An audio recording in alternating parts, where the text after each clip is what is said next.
اور بدکاری کے راستے کو آسان بنانے کے لیے کیا جا رہا۔ میں اپنے نوجوان بھائیوں سے کہتا کہ اللہ کے واسطے آج کی مجلس میں قسم کھاؤ کہ اے رب کریم، میں تیرے ایمان کی بنیاد پر آج میں اس بات کا فیصلہ کرتا ہوں کہ میں اپنے آنکھ کے پتلی کو گندی تصویروں سے نہیں سیکوں گا۔ میں اس موبائل کے ذریعے کسی کے بہو بیٹی سے گندی باتیں کر کے اپنے زبان کو ناپاک اور اپنے سماج کو بدبودار نہیں بناؤں گا۔ میں کسی کی بہو بیٹی سے، میں کسی کی بیوی سے آج موبائل کے ذریعے سے گندی باتیں کر کے میں آج اس سماج کو بدبودار بناؤں، میرا ضمیر اور ایمان مجھ کو اس کی اجازت نہیں دیتا۔ اگر اس سماج کا نوجوان آج موبائل پہ کنٹرول کر لے، اپنے کان کے پردے کی عظمت کو سمجھ لے، اپنے آنکھ کے پتلی کی حفاظت کر لے اور اپنے زبان کو غلط باتوں سے بتا لے، تو بولے انشاءاللہ اس سماج میں نیکی کی خوشبو آئے گی کہ نہیں آئے گی؟ رے بولو نا، آئے گی کہ نہیں آئے گی؟ کیا انشاءاللہ ہم لوگ ایسا کرنے کو تیار ہیں بھائی؟ اللہ آپ کے ایمان کو تازہ کر دے۔ میں نوجوانوں سے کہتا کہ آج جس سماج میں آپ جیتے ہیں، آپ موبائل کے اس فتنے نے آج زناکاری اور بدکاری کے چاروں راستے کو کھول دیا ہے۔ کیا ایمانداری سے بتاؤ، کیا ایک مسلمان بیٹے کے لیے آج کسی کی عزت کو لوٹنا جائز ہے؟ بولو نا، جائز ہے؟ کیا کسی کی بیٹی کی عصمت پر ہاتھ ڈالنا درست ہے؟ خدا کی قسم نہیں۔ لیکن آج جس کلچر میں ہم جیتے ہیں، اور خاص طور پر یہ انٹرنیشنل شہر جس کو بمبئی کا نام دیا جاتا ہے، آج مغربی کلچر کے لٹیروں نے آج اس زمین پر اس زنا کو فیشن بنا دیا، اور آج سڑکوں کے کنارے، آج پارک اور ہوٹلوں میں، گزرگاہوں میں، ریل اور بسوں میں آج دنیا جس منظر کو دیکھتی ہے، آج سے 30 اور 40 سال پہلے اس سماج کا بسنے والا ایک مسلمان نہیں بلکہ ایک عام انسان بھی اس کو دیکھتا تو تڑپ جا سکتا تھا۔ میرے بھائیوں، آج یہ سماج اتنا بدبودار بن گیا، آج بیٹیوں کی عزت چوراہوں اور سڑکوں پر لوٹنے لگی۔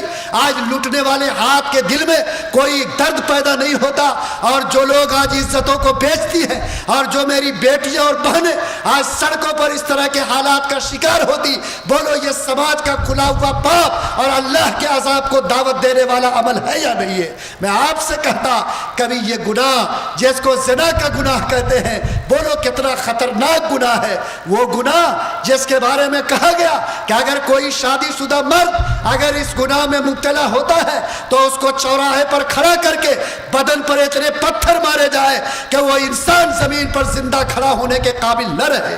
جس گناہ کو اتنا سخت بتایا گیا اور جس کے لیے اتنی سخت وعید نازل ہوئی، آج وہ زنا کا گناہ فیشن بن جائے، آج سماج میں وہ گناہ ہو اور آپ کی پیشانی پر کوئی لکیر نفرت کی نہ ابھرے، آج میرے نگاہ کے سامنے یہ گناہ کا ڈرامہ کیا جائے اور میرے نوجوانوں کے دل کے اندر کوئی کلہل پیدا نہ ہو، تو کیا آپ اللہ سے رحمت کی امید رکھتے ہو؟ کیا خدا کے طرف سے نصرت کی توقع رکھتے ہو؟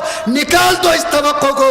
اگر تم نے گناہ میں کڑنے کی کوشش نہیں کی، اگر تم نے گناہ پر نفرت کا اظہار نہیں کیا، اگر گناہ کرنے والے کے دست و بازو کو تم نے روکنے کی کوشش نہیں کی، تو یاد رکھو تمہارے یہ دست و بازو اللہ کے نظر میں کسی قیمت پر محبوب نہیں ہو سکتے۔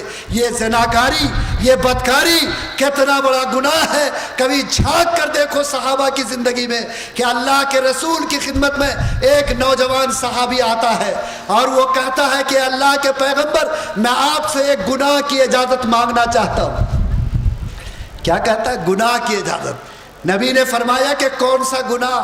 کہا کہ اللہ کے پیغمبر، آپ جتنا نیکی کا کام کرنے کہیں گے میں سارا نیکی کا کام کروں گا، لیکن آپ مجھ کو ایک گناہ کی اجازت دیجئے۔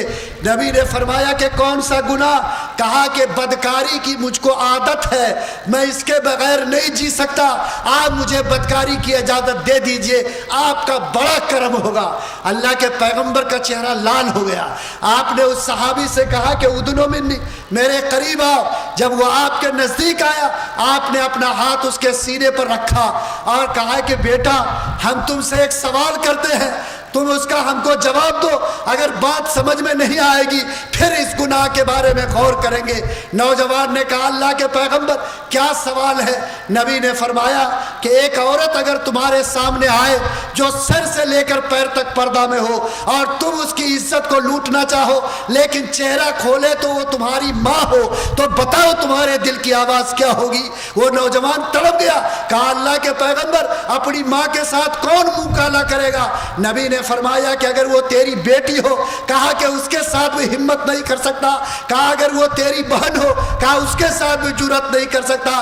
نبی نے فرمایا کہ اے میرے عزیز اگر تیرے نگاہ کے سامنے کوئی تیرے ماں کی عزت کو لوٹے تو بولو تیرے دل کی آواز کیا ہوگی؟ وہ نوجوان تڑپ گیا، کہا اللہ کے پیغمبر میں اپنے ہاتھ سے اس کا سر قلم کر لوں گا۔ نبی نے فرمایا کہ میرے عزیز دنیا میں جس کی عزت میں تم لوٹو گے وہ بھی تو آخر کسی کی ماں ہوگی، وہ بھی تو آخر کسی کی بیٹی ہوگی، وہ بھی تو آخر کسی کی بہن ہوگی، اور جو درد اپنے ماں اور بہن کے لیے تیرے سینے میں ہے بولو اس کے بھائی اور باپ کو وہی درد اس کے سینے میں ہوگا کہ نہیں ہوگا؟ وہ نوجوان قدم پہ گر گیا، کہا اللہ کے رسول بات سمجھ میں آ گئی، جب تک میں زمین پر آج کے بعد زندہ رہوں گا اللہ کے پیغمبر میں کبھی بھی اس گناہ کے قریب نہیں جا سکتا۔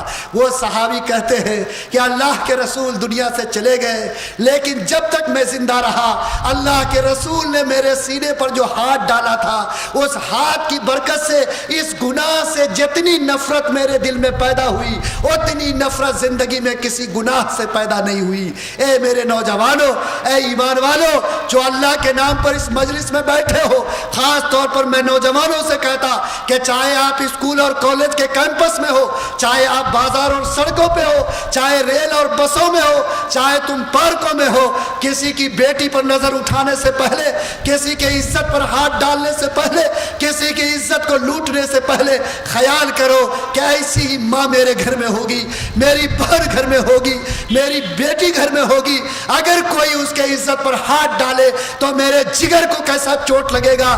بولو اگر یہ احساس پیدا ہو تو کیا میرا بدن اس گناہ سے کانپے گا کہ نہیں کانپے گا؟ آج اللہ آپ کے دل کو جگا دے۔ ایک مسلم سماج کا بیٹا طے کرو کہ یہ ہاتھ بیٹی کی عزت کو عزت دینے والا ہے، کسی کی بیٹی کی عزت کا لٹیرا نہیں ہے۔ اللہ نے مجھے ہاتھ میں طاقت دی، میں عزت لوٹنے والوں کو روکوں گا، میں کسی کے عزت پر داغ لگنے نہیں دوں گا۔ سماج کی کوئی بیٹی چاہے کسی بھی قوم اور مذہب کی ہو اگر اس کے ساتھ کوئی بدکاری کرے، کوئی بدسلوکی کرے تو میں اپنی جان دے کر اس کی عزت کی حفاظت تو کر سکتا لیکن میں زمین پر کبھی عزت کا لٹیرا نہیں بن سکتا۔ اگر یہ جذبہ ہمارے نوجوانوں میں پیدا ہو جائے تو بولو آج کا اجلاس کامیاب اجلاس ہوگا کہ نہیں ہوگا؟ ارے ہوگا کہ نہیں؟ اللہ ہم سب کے ایمان کو جھگا دے، اللہ میرے نوجوانوں کو فہم پیدا کر دے، وہ اس کے سینے میں اس بدکاری کی نفرت پیدا کر لے۔ خدا کی قسم کنٹرول کر لو گے اللہ تم کو عزت کی زندگی دے گا، کنٹرول کر کے اپنے کو پاک کر لو گے اللہ کی رحمت کی بارش زمین پر تم پر برسے گی، اللہ کے نام پر خدا کی نصرت اور خدا کی مدد کو اپنی آنکھوں سے زمین پر تم دیکھو گے۔ لیکن اگر اس داغ میں ڈوب گئے، اگر اس گناہ میں قدم